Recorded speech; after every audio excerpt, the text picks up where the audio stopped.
యేసు రక్తమే జయం పరిచర్య ప్రైజ్ ద లార్డ్. మే 28వ తేదీ 2024.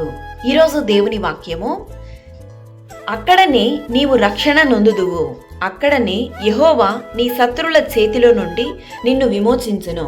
మీకా 4వ అధ్యాయం 10వ వాక్యము. అవును క్రీస్తునందు ప్రియులారా, అనేక దేశాలు సియోనుకు వ్యతిరేకముగా సమావేశమై సియోను యొక్క విపత్తులలో సంతోషిస్తూ ఉంటాయి. ప్రభువు వారిని సేకరిస్తున్నాడని, బలపరుస్తున్నాడని అన్య దేశాలు గ్రహించలేకపోతున్నాయి. అయితే దేవుడు తన ప్రజలకు జయమునిచ్చుటకు చిత్తము కలిగి ఉండగా ఆ ప్రజలకు బలమును సామర్థ్యమును సమకూర్చువాడు ఆయనే.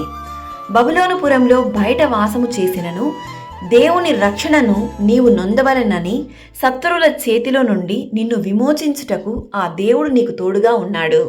ఈరోజు ఈ వాక్యం వింటున్న ప్రియ సహోదరి సహోదరులారా, అనుదినము మన జీవితంలో కూడా అనేక మంది పాపమునకు బానిసలుగా, పాపపు చెరలు అపవాది యొక్క హస్తాలలో జీవిస్తున్నప్పటికీ మన విమోచకుడు మనులను అనునిత్యం విమోచిస్తూ శత్రువుల నుండి మనల్ని రక్షిస్తున్నాడు. అట్టి విశ్వాస జీవితంలో జీవిస్తున్న మనము దేనిని బట్టి కృంగిపోకుండా ప్రతి విషయాన్ని బట్టి నమ్మకంగా, విశ్వాసంగా దేవుని పాదాల చెంత మోకరించాలి.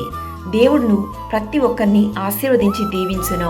మీ శత్రువుల ఎదుట ఆయన నిన్ను హెచ్చించును. సకల ఘనత మహిమ ప్రభావములు యేసయ్యకు మాత్రమే కలుగునుగాక. ఆమేన్. God bless you.